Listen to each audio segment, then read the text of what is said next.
Hello everyone, this is Veronica. Thank you for joining me for my daily video upload. I usually do a scent and makeup of the day upload every morning. Today, because I'm rushing and have an early morning meeting, I'm actually going to do something different and do a tag video called 3 Fragrances and 3 Facts About Me. So it's kind of a fun video off the usual, recording schedule or whatever. And I need to thank my YouTube friend, Masked Man Reviews, for tagging me for this. So the idea of the video, I think, is to share one cheaper or cheapie fragrance, one designer fragrance, and one niche fragrance, as well as 3 things about you that other people don't really know. 3 interesting things about you. So with that said, I'm going to jump in and start with what is the cheapie, which I hate that word, cheapie. I don't even like the way it sounds, but I know that's what's used in the fragrance community, basically an affordable perfume. And this is from the 80s, Emeraude by Coty.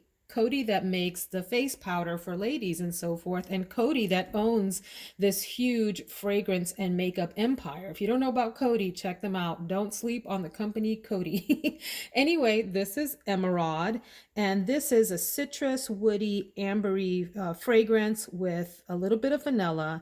The top notes are all citrus, bergamot, lemon, and orange. You've got some rosewood and some ylang-ylang and jasmine in the middle, and in the base you have benzoin, vanilla, amber, sandalwood, and patchouli.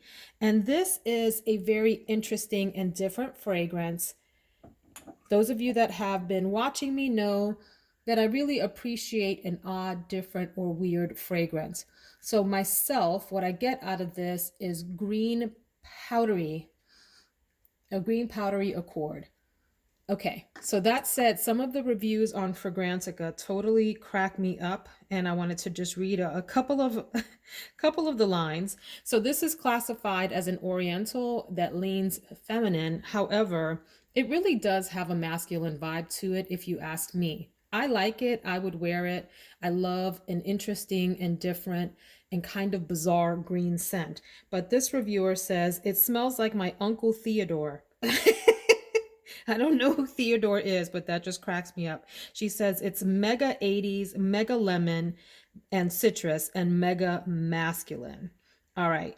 And then the next person says if grass and powder had a love child, it would be Emeraude. She's a clean green scent machine that announces her presence, lingers for hours, and gets stuck in your memory. She calls it a clean, androgynous scent with light elements of yesteryear, which I love. And so it is complex, it is thought provoking, according to her, and it's not sweet at all. I like it. I think this is a weird and different one, and I appreciate it. And like I said, I love a green note. I do like the powder in here. The powder is not overwhelming. I think it mixes nicely with that.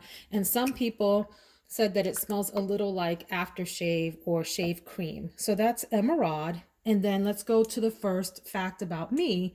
And that is I am 46, but I still don't know who I want to be when I grow up. I thought that by the age of 46, I would have everything figured out. I would understand all of life's mysteries and know how the universe worked. And the opposite has occurred as I have the privilege of getting older and getting wiser, right? With that wisdom comes the knowledge that I probably don't know anything at all, that the world is a very beautiful, interesting, mysterious place, and we may never understand, at least not in this lifetime, all that is happening out there, all the sort of laws of nature, the laws of physics, the laws of any kind of the science fields, the laws of spirituality. We just don't know. We don't know. And so we lean on our faith, we stay grateful, and we appreciate what's around us. But more about that, when I was young, I wanted to be an architect. For the longest time, that was the job that I was really into. And I like modern, edgy looking buildings. I would encourage you, if you're interested, to look up the work of the architect I.M. Pei. The letter I, M as in Mary, and Pei, P-E-I. Beautiful, really interesting, different kinds of buildings. Some that I've had the pleasure of actually spending a lot of time in. And so when I got to college, I ended up on a different path that took me into a different field. And I do absolutely, absolutely love my job now, love my colleagues and my coworkers, and really appreciate the kind of work that I do and feel privileged to do it. But I think somewhere deep down inside, I just haven't figured out what that eventual dream job is that I want to land in and stay in for the next 20 years or so. And maybe that's part of the beauty of the journey, that I get to sort of meander down the river and see where life's journey takes me and what kinds of career opportunities it presents. So, in that sense, my advice to all of you is just to stay open minded about what the future brings, feel things out. If something starts to feel wrong, it's okay to pivot and go in a different direction. If you start to tire of something or feel like it's no longer for you or you've outgrown it, it's okay. We're in a different age now where people, for the most part, are not staying in jobs their entire lifetimes, like maybe our parents' generation did. And there's lots of opportunities out there to do different kinds of work and enjoy different fields and impacting the world in your own special way. So that's fact number one. Let's go on to fragrance number two. So, my designer fragrance that I'm going to feature is Beyond Romance from Ralph Lauren. And this is in a pink bottle. I know you can't really see that in this light, and this is a smaller version. It's a nice frosted pink bottle. This is considered a floral woody musk for women.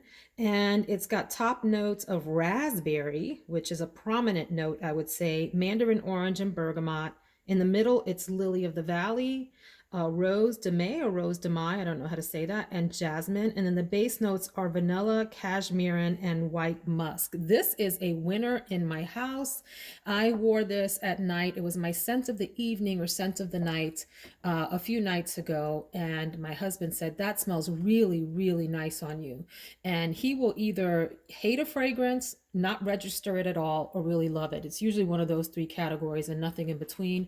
And he loved this, which surprises me. It is heavy on the raspberry. This is sweet, but also musky at the same time. Not overly sweet, but sweet enough. Like it's right on the edge of being a little too candy, but it doesn't go into that territory quite yet. So it's right there.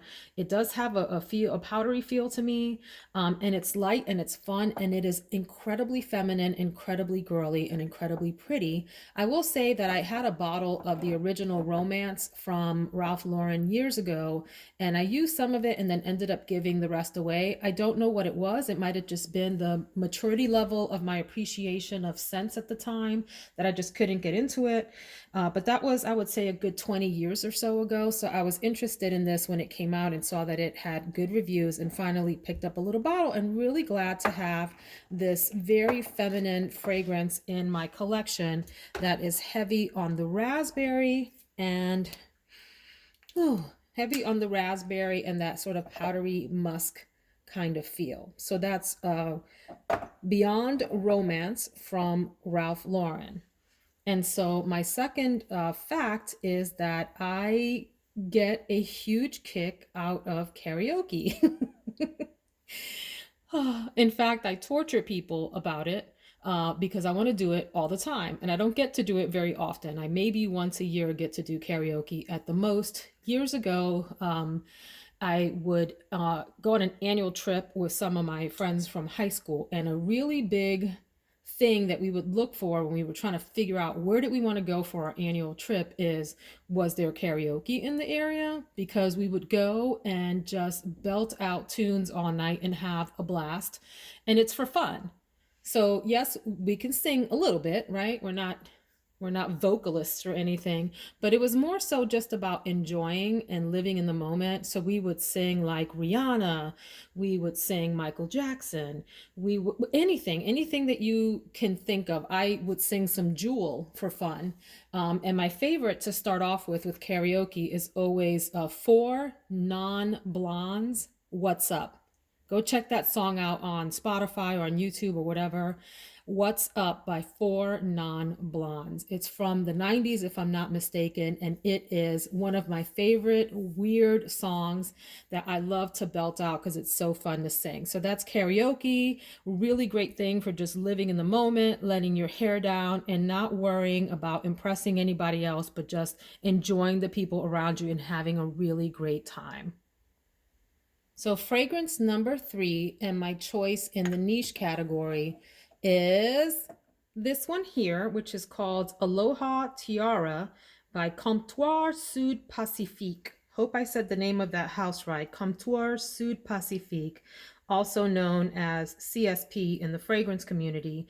Aloha Tiara is a floral, fruity fragrance with a big tropical vibe. So the top note is pure frangipani, and it opens really powerfully in your face with that frangipani note. If you don't like it, you will absolutely hate this fragrance. The middle notes are tiara flower and ylang ylang, and then the base notes are coconut, vanilla, benzoin, and musk. And this is, it says, the perfumer says that this is a scented presentation of Tahiti. Besides the exotic flowers that smell so heavenly sweet that you could eat it, the composition includes another of the island's treats, manoi or manoi, scented oil made of tiara flowers and coconut oil. I had a rough time with this when I first purchased it. In fact, I put it away in its box in a closet for years. I haven't touched this probably in 3 or 4 years, and I'm glad that I let it sit. It has mellowed out a lot for me. When I first got it, it felt very synthetic to my nose. In fact, I wondered if I had gotten a fake, which I know people say often. But listen, guys, as you age, your sense of smell changes a lot. And the way that you receive fragrances changes. And so give things a chance. Not everything, if you order like off of Amazon or whatever, it's not always the issue that it's a fake. Sometimes it's you. You're the issue, the way that you're smelling things, the way that you're perceiving things. So anyway, this particular fragrance is heavily tropical. It does have a strong, middle note of that tiara flower that comes through powerfully. And I do get a little bit of the coconut in the base as it settles way down. The reviews on this are all over the place. People either absolutely love it and think it's the greatest thing since sliced bread, or they hate it, they can't stand it, they think it's too loud, too floral, too fruity, too coconut, too this, too that. So this is not a safe blind buy. Actually, none of the three of these I would say are safe blind buys because they're so what they are. This is so green and powder. This is so fruity and powdery. And this is so exotic floral. Okay. But I do like it now and look forward to wearing it in the summertime. So that's Aloha Tiara by Comptoir Sud Pacifique. And then my last fact about me is that when I started college, I minored in visual arts. And I never really got good at the technical aspects of painting and drawing, although I had a run where I did do some really, I think, nice work. But where I found my passion in the art world is more so in the abstract space. And I want to show you a piece that I have kept, and I hope that I can get this in screen.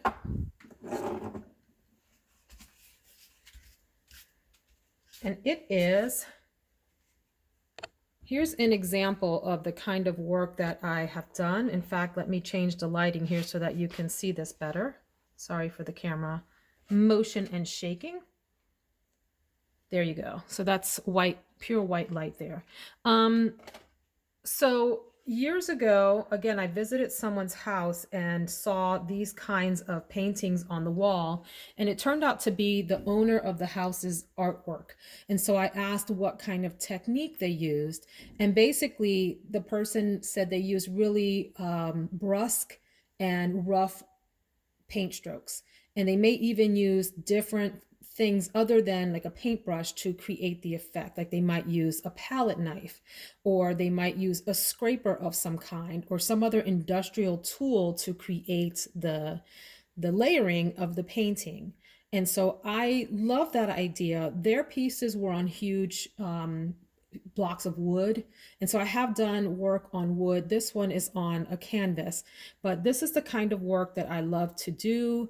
Um, you never know what you're going to get. Some people hate this kind of, art. They think it's like, what is that? What is that supposed to be? And it's supposed to be whatever you want it to be. You can see in this whatever you want. You can see a sunset, you can see a landscape, you can see a city falling in ruins. Art is different to each person. And so I really enjoy this. I find it therapeutic, and I'd like to get back into this. I went through this phase a few years ago where I pumped these out by the dozens. I had lots of these big, small, on wood, on paper, on canvas, and just loved filling up a room with these pieces. And so that's my random fact, that I do have what I think is a little bit of an artistic bug and enjoy doing this kind of work in abstract form and layering colors and textures over each other. So that is the last random fact, and that's it. I hope you enjoyed this video. If this is something you'd like to do and you have a YouTube channel, tag yourself. It's called the 3 Fragrances, 3 Facts tag. And you can say that Veronica says sent you. I'd love to hear about your 3 fragrance choices and the 3 facts about you. Hope you subscribe so we can hang out again tomorrow. Have a blessed and productive day. Take care, my friends.